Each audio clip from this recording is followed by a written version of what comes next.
Bien, ahora vamos a hablar de un tema que a mí realmente me trae bastante preocupado. Porque dicen, ganamos arbitrajes, perdemos arbitrajes, tenemos que pagar fortunas por el tema de los peajes, tenemos que pagar fortunas por chincheros. O sea, prácticamente los políticos en nuestro país, con estos arbitrajes, nos están haciendo perder fortunas de dinero que al final lo tenemos que pagar todos los peruanos.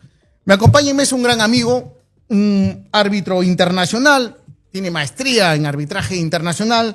Me acompaña Fernando Nakaya. Fernandito, ¿cómo estás, hermano? Gusto de verte. Igualmente, Bruno, muchas gracias por la invitación y por la oportunidad de poder compartir algo de lo que es el arbitraje con tu público. Cuéntale a nuestro público, a los espectadores, ¿qué es el arbitraje? ¿Para qué sirve el arbitraje? Te agradezco la pregunta, porque es fundamental por ahí empezamos. Saber qué es el arbitraje. Bueno, el arbitraje, en pocas palabras, viene a ser un mecanismo de solución de controversias alternativo al Poder Judicial. Como todos sabemos, la naturaleza, por la organización de los estados, es de que el Estado, para garantizar la independencia, la autonomía, brinda el servicio de administrar justicia, ¿no? En el Perú el arbitraje es reconocido como una jurisdicción. Tenemos la justicia ordinaria, la justicia militar y el arbitraje. ¿Correcto? ¿En qué consiste básicamente? En que tú confías a un tercero la resolución de tus conflictos, controversias. ¿Cuándo opera esto? Cuando hay una cláusula arbitral. Es decir, el arbitraje parte de una premisa que es el consentimiento de las partes. Y tiene muchas ventajas. Todos sabemos que el Poder Judicial, lamentablemente de años, afronta una crisis que no es exclusividad del Perú, se da a nivel mundial. Esta maestría que seguí en España, España presenta casi los mismos problemas. Sobrecarga, falta de especialidad, demora en el trámite de los procesos, etc. Entonces, ¿qué brinda el arbitraje? La posibilidad de que las partes se aparten de la justicia ordinaria, del Poder Judicial, para poder resolver sus controversias. ¿Qué ventajas te da? Yo creo que muchas. No es por ser árbitro, pero, por ejemplo, la especialidad. Si tú tienes un conflicto en un tema que puede ser societario o minero, tú vas a nombrar como árbitro a alguien que sepa societario o minero. Exacto. En cambio, a diferencia de un juez, que es un juez todista, puede haber un juez comercial, un juez civil, un juez laboral o de familia, pero ven todo, ¿correcto? Sobre todo el civil, que es un campo tan extenso en lo que es las materias que pueden resolver. En el arbitraje no. Tú buscas al especialista para que, o puedes buscar a otro, pero sería una locura nombrar a alguien que no sepa tu materia para que te resuelva el caso, ¿no? Técnicamente los privados escogen su tribunal, que serían los árbitros. Exactamente. Ahora, ahí hay una suerte de crítica a la ley, porque la norma, para poder ser árbitro, se requiere únicamente ser mayor de edad y tener DNI y no estar condenado a una pena por un delito, un cierto tipo de delitos, ¿no? Ahora, hay tipos de arbitraje, ¿correcto? En el arbitraje general de privado se aplica lo que te estoy diciendo. Pero, por ejemplo, si hablamos de arbitraje en contratación pública, que todavía no es el caso que vamos a ver más adelante, sí se requiere cierta especialidad en contrataciones con el Estado, en derecho administrativo y en arbitraje. Y ahora, con la nueva ley general de contrataciones públicas, que reemplaza a la 30225, se ha establecido que las instituciones arbitrales tienen que estar en un registro, que es el regajo. Entonces, estas instituciones que son, por decirte las más conocidas, la Cámara de Comercio de Lima, la Católica, AmCham, Colegio de Ingenieros, Colegio de Abogados, Cámara de Comercio de Cajamarca, etc., son las responsables de ver que sus árbitros de sus nóminas tengan esas especialidades. ¿Correcto? Entonces, dependiendo de la materia, no todos van a poder ser árbitros. ¿Correcto? Exacto.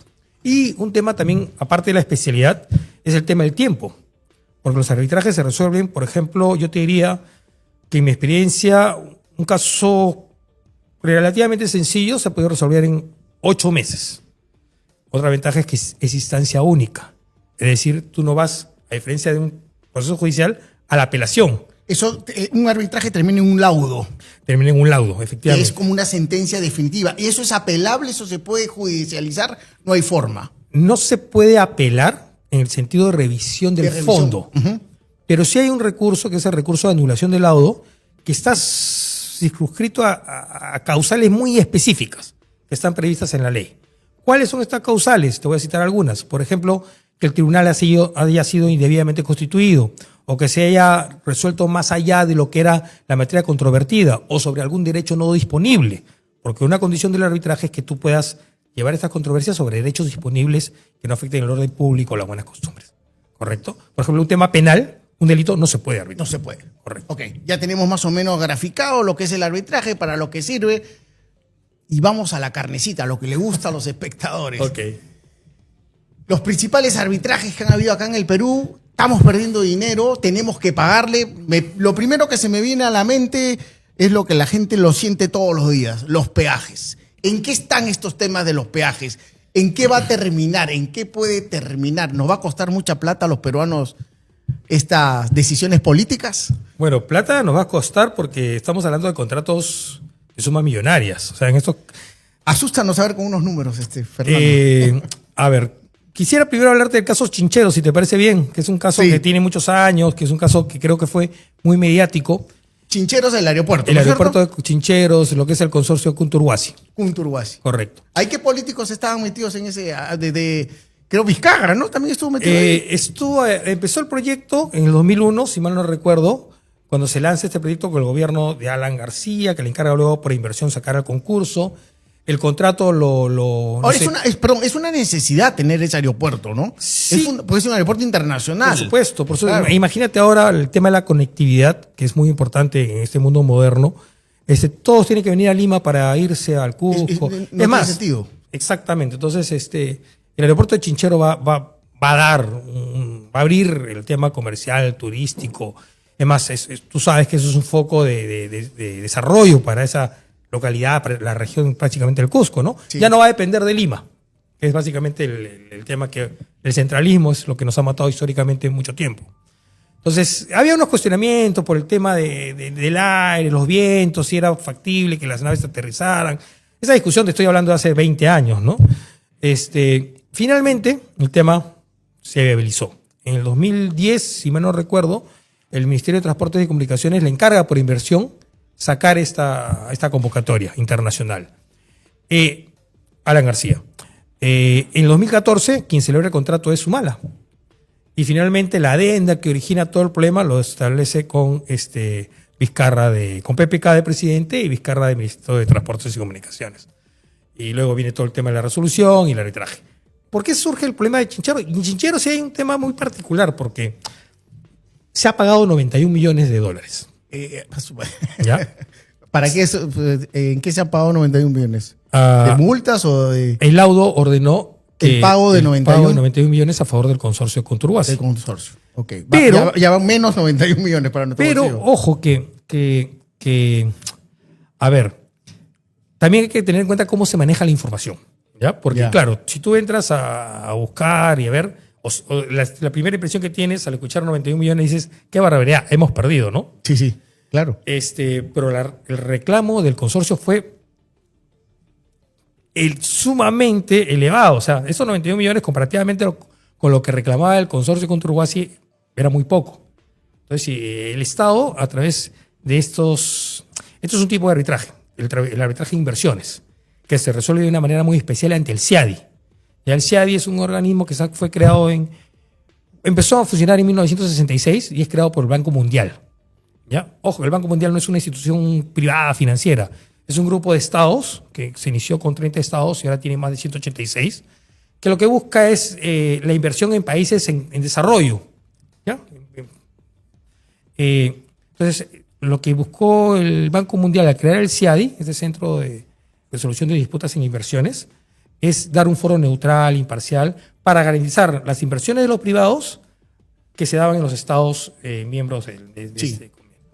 Ahora, entonces es un arbitraje, te quiero un poco dar el marco general, porque es un arbitraje muy singular.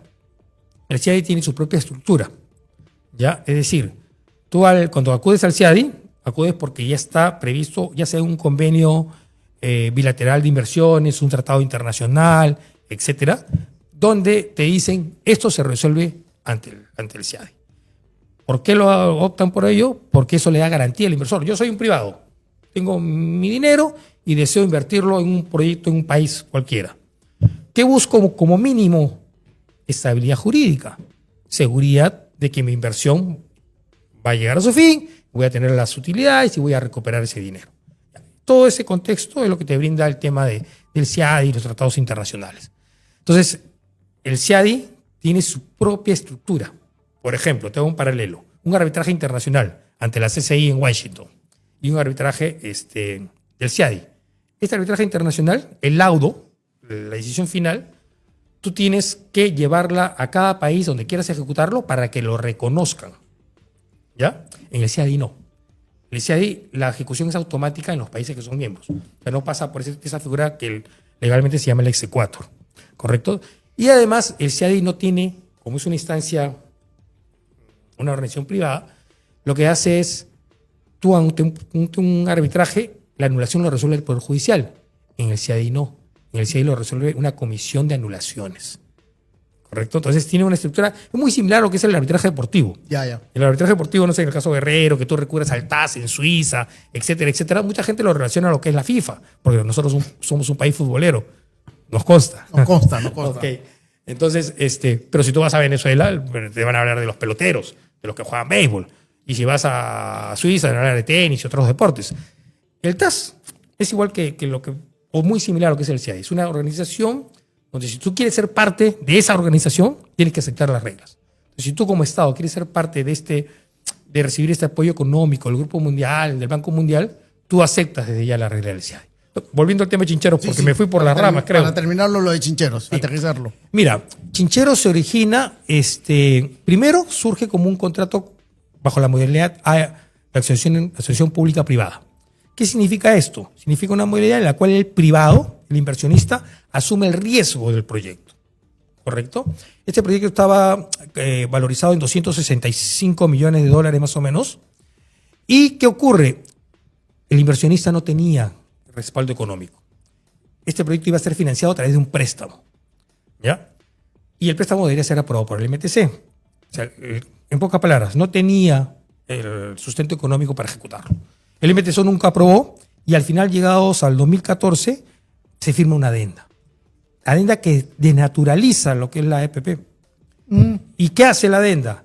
Traslada la responsabilidad al Estado. O sea, el Estado tenía que cubrir el 80% de la inversión. Ya no era una asociación pública-privada. Claro. ¿Ya? Y eso fue observado por Contraloría. Al final, ¿qué pasó? El Estado resolvió el contrato al consorcio Conturhuasi. Este contrato estaba protegido por un tratado bilateral con Argentina y por eso acuden al CIADI. ¿Qué dice el CIADI? Finalmente, para cerrar la discusión, ¿no? El CIADI lo que dice es, tú con tu consorcio Conturhuasi no habías empezado a ejecutar la obra, no habías obtenido el financiamiento para la obra.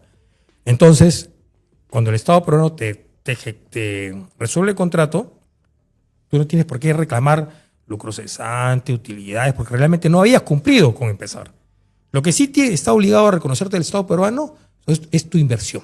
Y esa inversión es 91 millones. Exacto. Pero todas las reclamaciones adicionales serán mucho más que esos 91 millones. ¿Qué hizo el Perú? Porque una vez emitió el laudo, la parte que gana puede llevarlo a ejecutarlo a cualquier país. Lo que hizo el consorcio, que es un consorcio argentino-peruano, lo llevó a Estados Unidos. Si Perú no paga, Estados Unidos lo declara rebelde. E inmediatamente puede ejecutarle medidas de embargo de cualquier bien. Como tú sabes, existen los fondos, los bonos. Exacto, están en todos los bancos, hay dinero. Correcto. ¿Qué hizo Perú? Firmó un acuerdo para ejecutarlo ahora en enero del 2026 para pagar los 91 millones.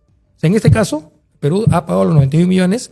¿Y qué hizo el consorcio? Renunció a los intereses, que como comprenderás deben haber sido una cantidad muy significativa. Eso ocurrió con Conturhuasi. Quiero cerrar este caso porque en Conturhuasi tú te das cuenta que es muy distinto a lo que es Ruta de Lima y distinto a lo que es Lupacá. En Conturhuasi lo que hay es una decisión del Estado de resolver un contrato que no estaba caminando. ¿Correcto? De acuerdo. Y no estaba caminando y que había sido desnaturalizado. De pasar a una AEPP a pasar a una adenda que invertía la figura porque la inversión era por parte del Estado. Y no es un lado totalmente desfavorable. El caso de Conturhuasi, ojo. La sacamos barata, en pocas palabras. Por decirlo de alguna manera. Ok, ahora vamos a lo que le interesa a mucha gente también porque es lo más reciente, los peajes. El Perú, algunos opinólogos, analistas, defienden la vigencia de los contratos, que el Perú tiene que cumplir los contratos. Pese a que estos contratos sean malos. Pese a que se esté demostrando, por lo menos veamos, que ha habido coimas para firmar esos contratos. Bueno, no tenemos sentencias judiciales en ese sentido, entonces hay que la presunción de inocencia, y mientras que no demostremos que, por ejemplo, la alcaldesa Villarán, con una sentencia firme, ha firmado contratos lesivos para las mayorías, pues no podemos mucho que reclamar. ¿Es tan así? ¿Vamos a perder tanto o mucho dinero? ¿Fue poco inteligente las administraciones municipales de dar ese paso Bueno, de cerrar o de pedir o de recobrar los peajes?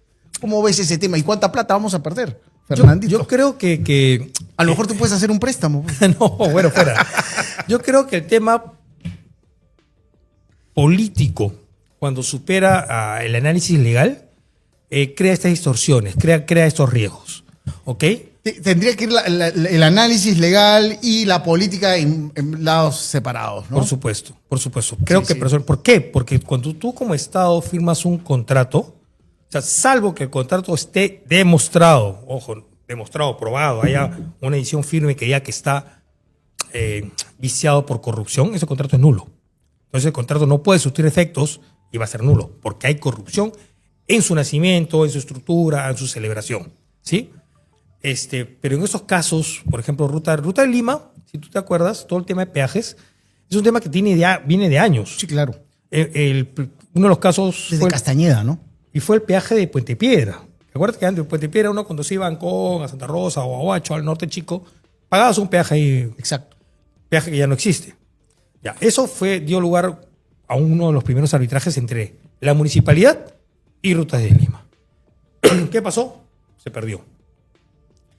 Eso lo hemos replicado ahora, en la actualidad, con la gestión municipal actual, donde, como tú verás, la Rockfield, que era quien adquirió el 50% de acciones de Odebrecht en este consorcio, se ha retirado.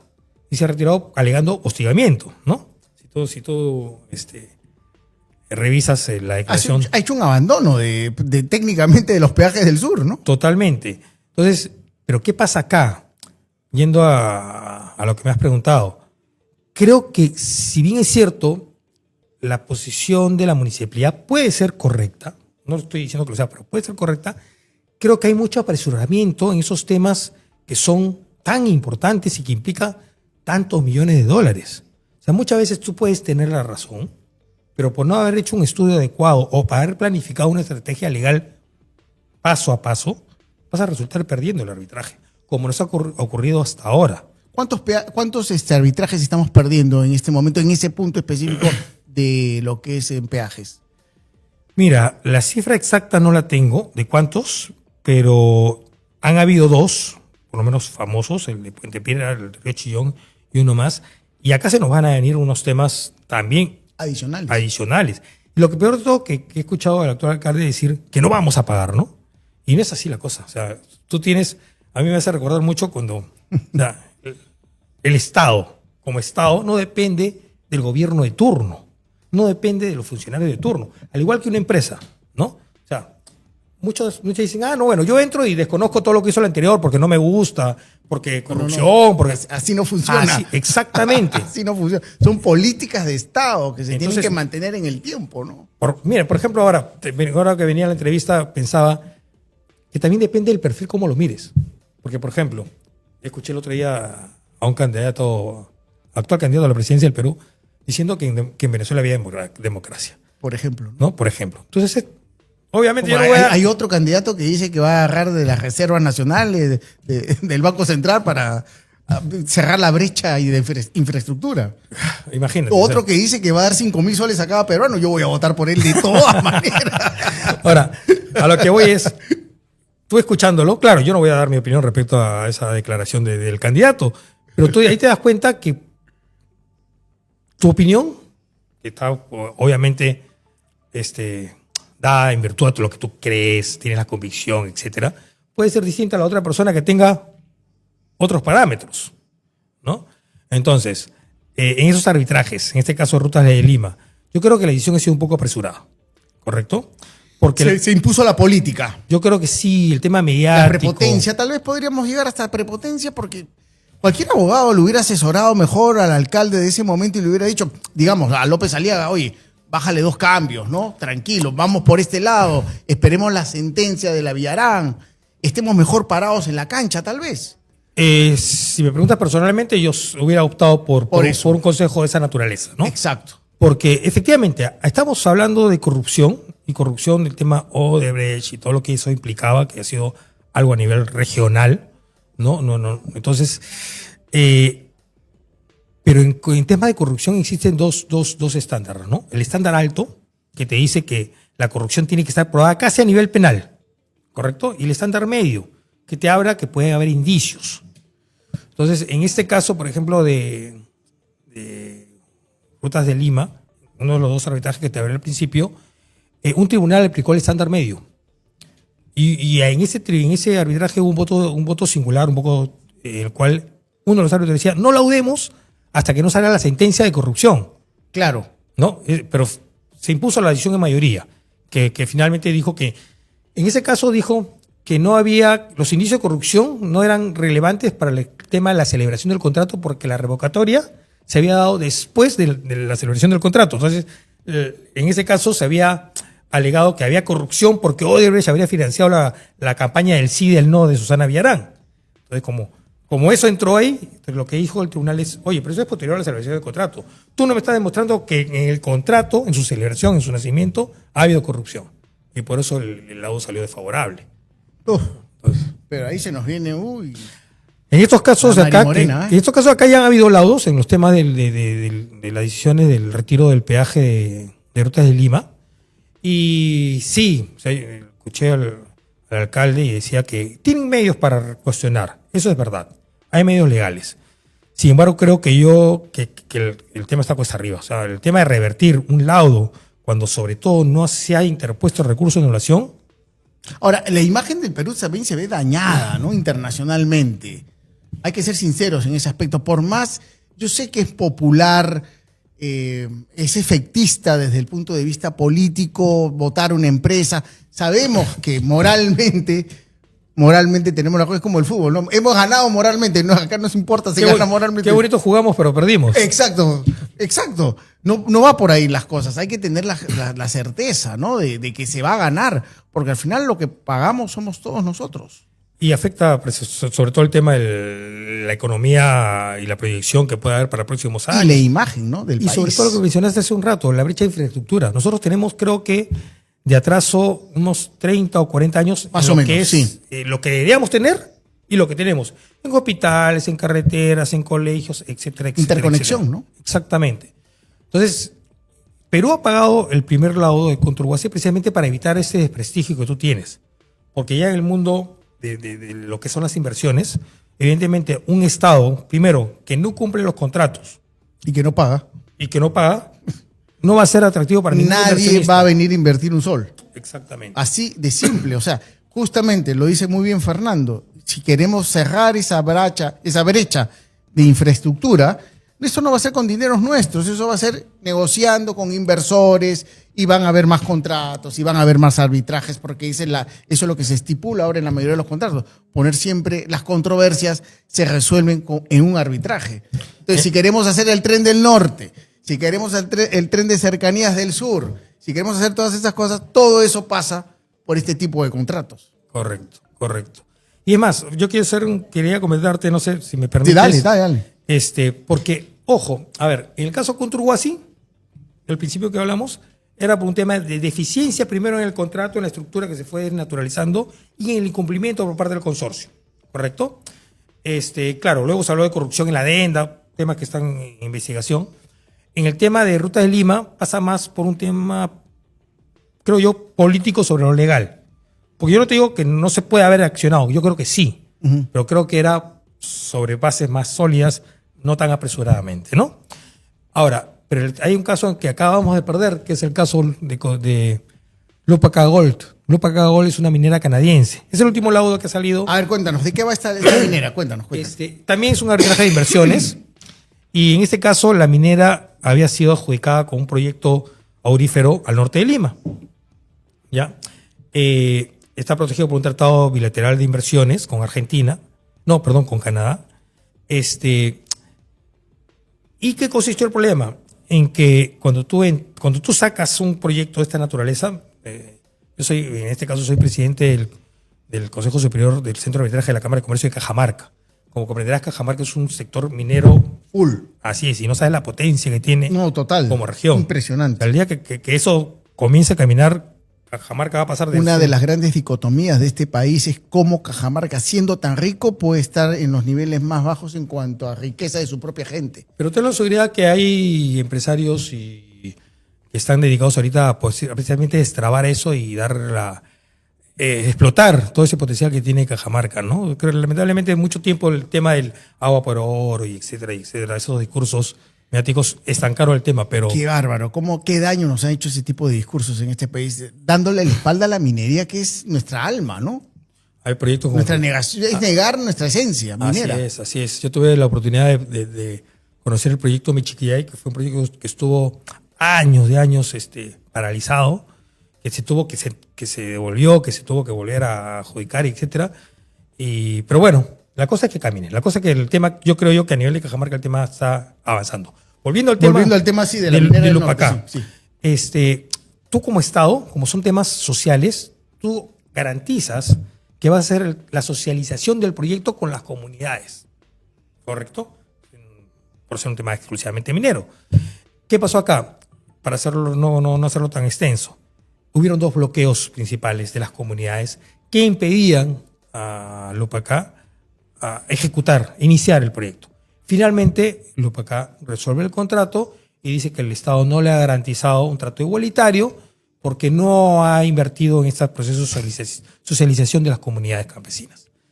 Finalmente, efectivamente, un laudo en el CIADI le ha dado la razón a esta minera y le ha dicho que el Estado peruano debe pagar 67 millones, si mal no recuerdo, como consecuencia de su incumplimiento en el tema de apoyo para lograr la viabilidad del proyecto, ¿no? Ese es el último laudo que ha salido.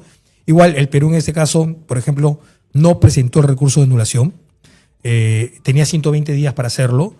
Tenía que pagar una garantía de $25,000. No lo hizo, lo cual conlleva a que ya el laudo sea ejecutable. Entonces ya la minera ha llevado esto a Estados Unidos, donde el Perú ha sido nuevamente declarado rebelde, y se declaran rebelde por no pagar, y la minera ha dicho, en este caso, yo lo voy a cobrar al Perú. Bueno, espero que el Perú me pague, pero se van devengando 9% de intereses hasta que me paguen. ¿Cuánto es la gracia? La gracia del laudo es 67 millones, de ahí que hay que calcular 9%. El 9%. ¿De cuánto tiempo estamos hablando? Hasta que el Perú cumpla. Vamos sumando, vayan sumando ustedes, señores, y verán cuánto, con esos 67 millones de dólares, con los 91 de chincheros, cuántos colegios, cuántos hospitales se podrían hacer en el Perú, simplemente por no tener las cosas claras. ¿Y cuánto vamos a pagar adicionalmente por el tema de los peajes, ¿no? Porque eso lo pagamos nosotros, eso no lo paga de su plata Gerí o de su plata quien vaya a ser presidente del Perú.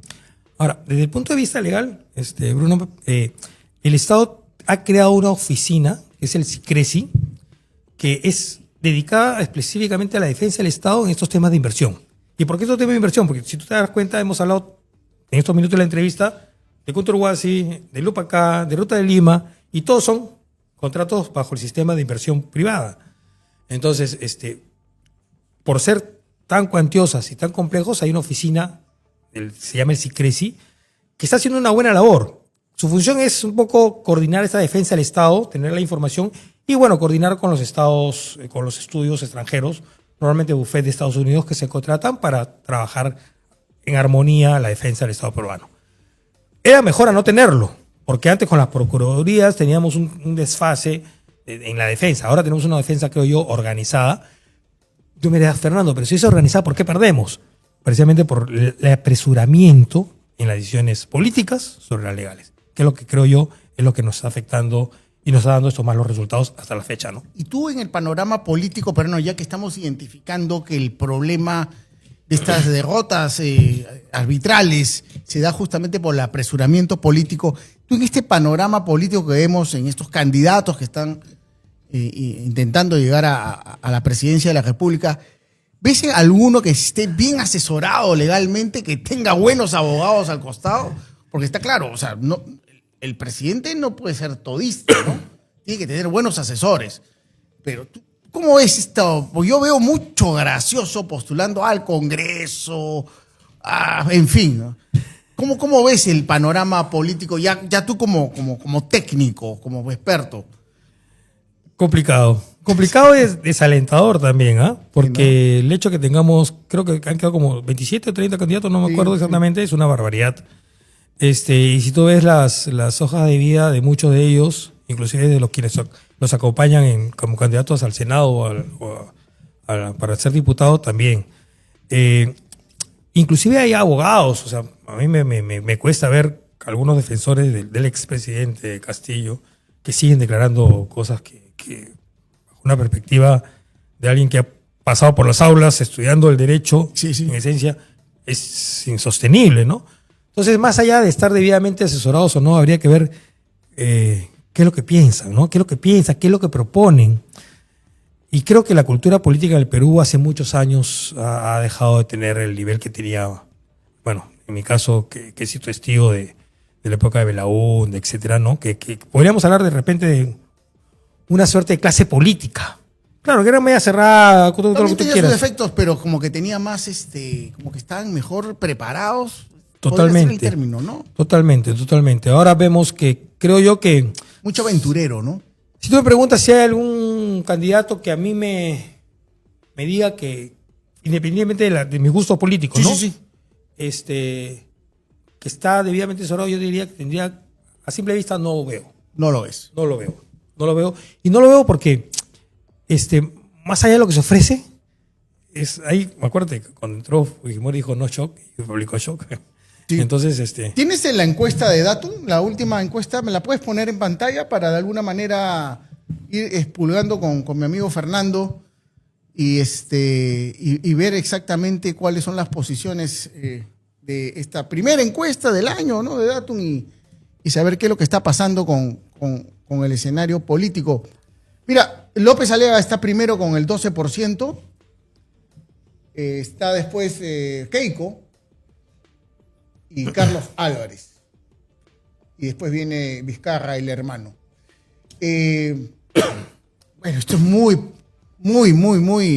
al inicio. Esta es la última encuesta de datos, lo repito. Están muy pegados. Puede pasar cualquier cosa, ¿no? Muy disperso el voto. Un problema que yo identificaba antes en las elecciones anteriores, por ejemplo, la izquierda iba fragmentada. Sí. ¿No? Ahora está pasando lo mismo con la derecha.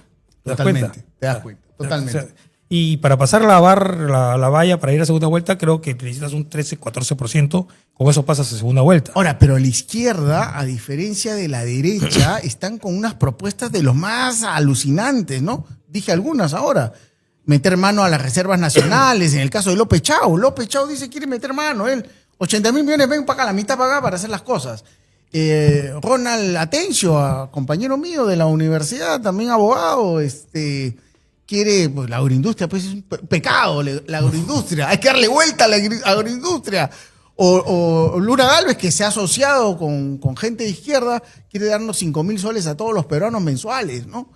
¿Qué te parecen estas cosas? A mí me parecen totalmente locas. O sea, hacerle caso a ese tipo de propuestas es hacerle daño al Perú. Son populistas. Creo Totalmente que son populistas. Son populistas y tiene cabida la gente, ¿eh? No creas que la gente escucha y si tú le ofreces a la gente darle dinero, tengo la seguridad que hay mucha gente que va a votar por ese candidato. Sí. O sea, sin ir más allá de la...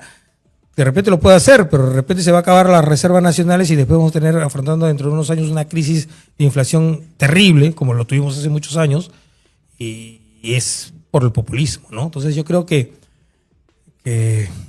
pues ojalá que en estas próximas elecciones votemos con inteligencia, ¿no? Y que no, juzguemos, ¿no? Y no con un antivoto, porque más allá o sea, tú deberías votar porque esa persona te convence, porque esa propuesta te convence, porque independientemente sea de derecha o de izquierda, crees en esa propuesta, no en negación a la persona que está ahí, porque creo que eso es lo que nos ha llevado a esta Fernando, crisis. ya entrando en la última etapa de la entrevista, en esta guerra comercial mundial que vivimos, que estamos siendo prácticamente, el mundo se está moviendo de una manera asombrosa, ¿El arbitraje está funcionando entre otros países? ¿Es un medio real para solucionar controversias o es simplemente alargar más la letanía? No. ¿Cómo lo ves tú? No, el arbitraje es un mecanismo eficiente y eficaz. Funciona. A nivel mundial. Funciona. Lo que fallan son los políticos en todo Que caso. haya tenido, y algunas veces algunos árbitros, porque no es perfecto, ¿no? A eso quería ir, a la corrupción también dentro del arbitraje. Exactamente. En el tema Puntual, ¿no? Orellana, que hace muchos años, acuérdate que tuvo una crisis, el tema Odebrecht, que también, o sea, pero eso no hace que el arbitraje sea malo. Como institución el arbitraje es bueno, lo que fallan a veces son los hombres. Exactamente. Es como yo pongo siempre cuando me toca dictar alguna clase el ejemplo de repente un automóvil, ¿no? En el cual yo te digo, el automóvil, ¿quién no usa un automóvil? Te sirve para transportarte, etcétera. Pero si el automóvil es conducido por una persona ebria, a excesiva velocidad y termina atropellando y matando a gente, ¿es el automóvil el culpable o es la persona que estuvo al volante? Exacto. Entonces yo creo que el arbitraje a nivel mundial, Bruno, ha demostrado su eficacia. Ten en cuenta que el arbitraje surge, mira, el arbitraje por naturaleza, ya te voy a hacer un poco de historia, si me permites, Sí, dale, en dale. 2 minutos. Surge como un medio de solución natural entre los seres humanos cuando comienzan a vivir en sociedad, ¿no? Tú tienes conflictos, se agarran a los puñetes, a los palazos, a los balazos, y ganaba el que resultaba vivo. Ese era el método de autocomposición. Cuando eso se ve que no funciona, pues finalmente ganaba el que más fuerza tenía, van a la búsqueda de un tercero. ¿Qué era el pater familias? ¿Qué era el jefe de la tribu? ¿Qué era el rey, el señor feudal? Ahí comienza a surgir naturalmente el arbitraje, que luego es dejado de lado por la organización de los estados. Cuando el Estado comienza a ser el monopolio a través del gobierno central, pues comienza la administración de justicia. El arbitraje viene a resurgir hace, diría yo, que unos 30 años, un poquito más de repente, en el ámbito comercial mercantil, donde los propios comerciantes establecieron este mecanismo de solución para resolver sus controversias de manera rápida. Porque ten en cuenta que un conflicto que se demora en el tiempo te va a generar no solamente el problema entre los privados, te va a generar un problema social y probablemente un problema económico, ¿no? Entonces, y esto dio lugar a que resurja el arbitraje. Nosotros, con esto cierro, somos reconocidos como uno de los países líderes, y no solamente en la región, sino a nivel mundial, en materia arbitral. Tenemos una cultura arbitral muy desarrollada. Nuestros árbitros son reconocidos, sobre todo a nivel latinoamericano. O sea, si tú comparas, somos uno de los top. Qué bueno que me digas eso, porque eso también significa que el peruano no confía en su poder judicial. Evidentemente se ha volcado al arbitraje porque nuestro poder judicial es una desgracia, ¿no? En tiempos, en demora, en dineros que se pierden. Sí, bueno, pero es culpa del sistema. O sea, Sí. es culpa del sistema. Yo creo que hay jueces probos que hacen su mejor esfuerzo, como también hay de los otros. Pero a mí me tocó afrontar a ambos. Yo he sido litigante por 16 años antes de ver arbitraje. Y te puedo decir que es un tema que está enraizado y que para cambiarlo no basta con poner computadoras, no basta por ponerles un local bonito. O sea, debería dar un giro el tema de la carrera judicial para darle al juez un estatus.